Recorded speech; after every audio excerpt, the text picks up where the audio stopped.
Estamos en la unidad 1, cuyo nombre es Tuyo es el camino, material que aparece completo en el libro de texto del estudiante de tercero medio. Bien, entramos en materia. Ustedes ven ahí en la imagen un soldado japonés. ¿Para dónde irá todo esto? Veamos. El objetivo número 3, que es el que vamos a trabajar a través de esta presentación y de las actividades que vamos a desarrollar al final, es analizar las narraciones leídas para enriquecer su comprensión, considerando cuando sea pertinente las creencias, prejuicios y estereotipos presentes en el relato a la luz de la visión del mundo de la época en la que fue escrito y su conexión con el mundo actual. Eso tiene que ver con lo que conversábamos en la presentación anterior, donde decíamos que el mundo en que el narrador le corresponde vivir necesariamente va a ser reflejado en su trabajo, en su obra. El propósito de esta unidad es analizar textos que abordan diferentes experiencias humanas para interpretar qué ideas y convicciones guían a sus protagonistas. A partir de esto, reflexionar sobre la libertad que tienes para seguir tus ideales y tomar las decisiones que construyen tu vida. Lección número 2. No puede uno esperar a que le digan qué tiene que hacer. Aplicable a todo lo que hacemos en nuestra vida, ¿no? Leeremos a continuación un reportaje y una columna de opinión con el propósito de analizar críticamente la postura que adoptan estos textos respecto de un soldado de la Segunda Guerra Mundial. A partir de lo anterior, evaluarás el enfoque con que cada texto aborda la particular historia de vida de este soldado. Consejo. Te recomiendo que en este instante pongas pausa al video y reflexiona sobre la siguiente pregunta. ¿Cómo crees que reaccionaría un soldado al enterarse que la guerra en que lucha ha terminado? ¿Listo?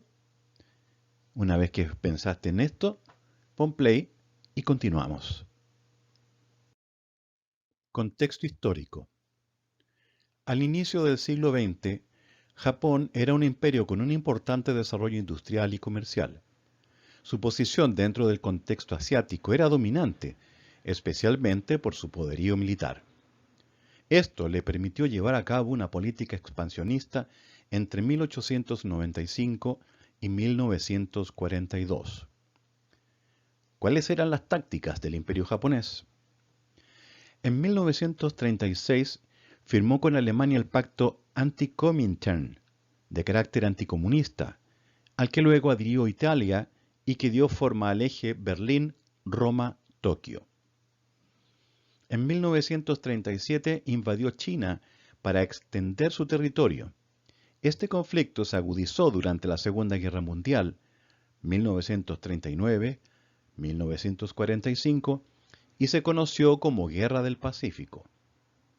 En 1941, el Imperio japonés atacó por sorpresa la base estadounidense de Pearl Harbor. El objetivo era destruir parte del poderío naval que Estados Unidos tenía en el Océano Pacífico y así evitar su intervención en los objetivos del sudeste asiático que Japón planeaba invadir. Aunque no hay acuerdo entre los historiadores sobre el número total de víctimas, se estima que durante la Segunda Guerra Mundial murieron alrededor de 60 millones de personas. Aproximadamente la mitad de esas víctimas fueron civiles que perecieron a causa de los bombardeos y las masacres realizadas en China y el sudeste asiático por los japoneses y en Europa por los nazis.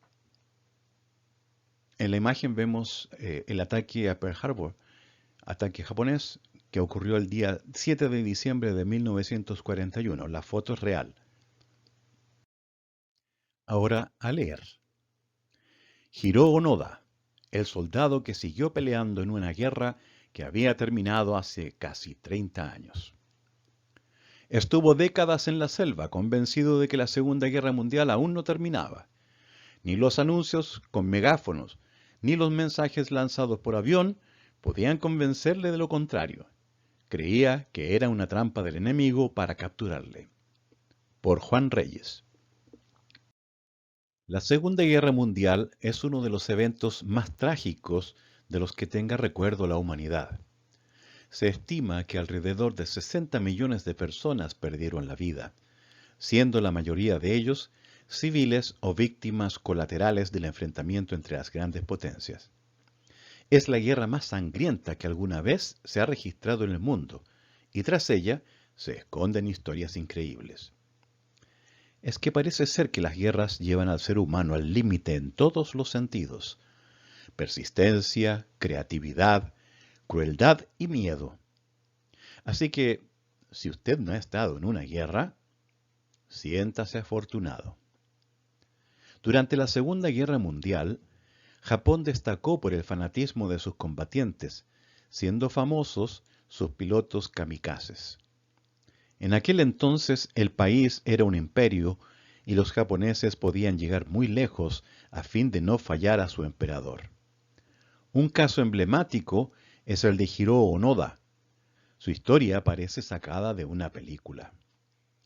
Este soldado pasó casi 30 años escondiéndose en la selva, luchando contra los habitantes de la isla de Lubang, Filipinas, sobreviviendo para seguir combatiendo como podía. Esta selva le vio envejecer y luchar junto a otros 3 soldados para terminar en la absoluta soledad, acompañado únicamente de su férrea disciplina nipona. Estaba dispuesto a morir por su país, aunque tuviese que esperar incontables días y batirse con enemigos imaginarios. Él, junto a sus 3 compatriotas, estaban convencidos de que la guerra continuaba, pese a todos los mensajes que se le enviaban para convencerles de que había terminado. Los megáfonos y los folletos lanzados por avión no surtían efecto. Para ellos eran una trampa del enemigo, por lo que no se separaban de sus antiguos rifles y sus granadas. Convivir en una isla con soldados que creen que están en la Segunda Guerra Mundial es una situación que dista de ser segura, pues los habitantes eran fácilmente percibidos como enemigos. Sí, los atemporales guerreros terminaron con la vida de una treintena de personas en una variedad de enfrentamientos. Uno de los soldados optó por rendirse el año 1950. Los otros 2 murieron en enfrentamientos con la policía en 1954 y 1972. Mientras que el incansable Hiroo quedó solo, reparando su uniforme que se destruía con los años, fabricando su propio calzado y sobreviviendo a punta de cocos, bananas, arroz y vacas robadas al enemigo. Para la fortuna de Hiroo, en 1974, el explorador japonés Norio Suzuki se propuso la siguiente meta: encontrar a Onoda, un panda y al mítico Yeti. En serio, en ese mismo orden. Al parecer el explorador podía ser tan disciplinado como el extraño soldado, porque viajó hacia la isla de Lubang en su busca, y sorprendentemente lo encontró. Hiroo le apuntó con su arma y el explorador, habiendo previsto esta tensa situación, dijo las palabras correctas. Onoda-san, el emperador y la gente de Japón están preocupados por ti. Norio le explicó lo que estaba ocurriendo, pero Onoda se negó a salir de allí mientras no fuera autorizado por su superior. El mayor Yoshimi Taniguchi, que ya era un anciano, viajó a encontrarse con el leal soldado y en una emotiva ceremonia le liberó de décadas de guerra. Además, el presidente de Filipinas le indultó por las personas muertas. Al fin y al cabo, el pobre hombre estaba en modo guerra. Regresó a su país encontrándose con un mundo totalmente diferente al que había dejado atrás. Salió siendo un veinteañero, regresó teniendo más de 50 años. Debió haber sido como un viaje en el tiempo. Fue recibido como un héroe, compensado económicamente e incluso firmó un millonario acuerdo para que un escritor fantasma relatara su historia en el libro No Surrender, My 30-Year War. Luché y sobreviví mi guerra de 30 años en su versión en español. No le gustó el Japón que encontró a su regreso, calles llenas de vehículos, televisión y modernidad. Tal vez demasiado para un hombre que pasó tantos años junto a la naturaleza. Hiroo se casó y vivió gran parte de su vida en libertad en Brasil, teniendo su propia granja, alejado de la acelerada vida de la ciudad. Regresó a Japón a vivir sus últimos años y fundó una escuela para enseñar sobrevivencia. Murió a los 91 años, según sus palabras, siendo afortunado por haber cumplido su deber. Y de paso, la historia del explorador que encontró a Hiroo Onoda también es muy interesante. Efectivamente, después de su primera hazaña, logró encontrar un panda, pero murió en una avalancha en los Himalayas, siguiendo un objetivo aún más difícil que sacar a Hiroo de la isla: encontrar al Yeti. Bien, te recomendamos que detengas tu trabajo en este momento y vayas a la página 18 de tu texto del estudiante y trabajes en las siguientes interrogantes. Una vez que hayas concluido con ello, continúa entonces con la presentación.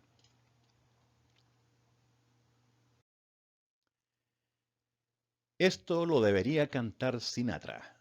Columna de opinión. El soldado japonés, por Jordi Soler. 20 de enero de 2015. Hace precisamente un año murió el teniente japonés Hiroo Onoda, un soldado al que su superior mandó infiltrarse en las filas enemigas en la isla filipina de Lubang, y ahí se quedó tratando de infiltrarse, acechando y buscando el momento de cumplir con su misión durante 30 años. Este soldado llegó a Lubang en 1944, en plena Segunda Guerra Mundial, y esperó hasta 1974, oculto y muy alerta en el corazón de la selva, a que alguien le dijera algo, que la guerra había terminado y que ya podía irse a su casa. El mundo que dejó el soldado japonés en 1944 había cambiado radicalmente en 1974. Ya se habían separado los Beatles, había televisión a color, píldoras anticonceptivas y por haber, ya había habido hasta otra guerra, la de Vietnam. Cuando lo rescataron de la selva, el soldado japonés tenía más de 50 años y lo que se le ocurrió fue irse a Brasil, a otra selva, a regentar una granja de la que regresó a su país a dar cursillos de supervivencia en la naturaleza. Cabe preguntarse si el soldado japonés durante sus 30 años de misión en la selva no notó que en esa guerra había muy poca acción. Cabe preguntarse si no le parecía raro que en 3 décadas no hubiera tenido que librar una sola escaramuza. Pero sobre todo, desconcierta lo que la aventura de este soldado tiene de alegoría.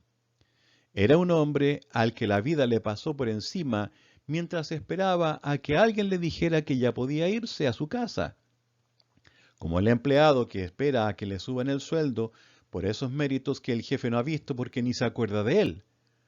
O la novia que espera a ese novio que ya tiene otra vida con otra. Lo que en el fondo nos viene a decir este soldado japonés es que no puede uno esperar a que le digan qué tiene que hacer o a que las cosas simplemente ocurran. Hay que hacer que sucedan. Bien, a continuación desarrolla las siguientes actividades, que son la continuación de las actividades que se te propusieron respecto del texto anterior. No las vamos a leer completas ahora, solamente las vamos a dejar aquí en la pantalla, deseándote un muy buen trabajo, que tengas muy buena salud, que tu familia esté bien, y nos veremos tal vez en una próxima clase, ojalá la de los días lunes a las 11 de la mañana, si es que alguna resulta. Un abrazo, que estén bien.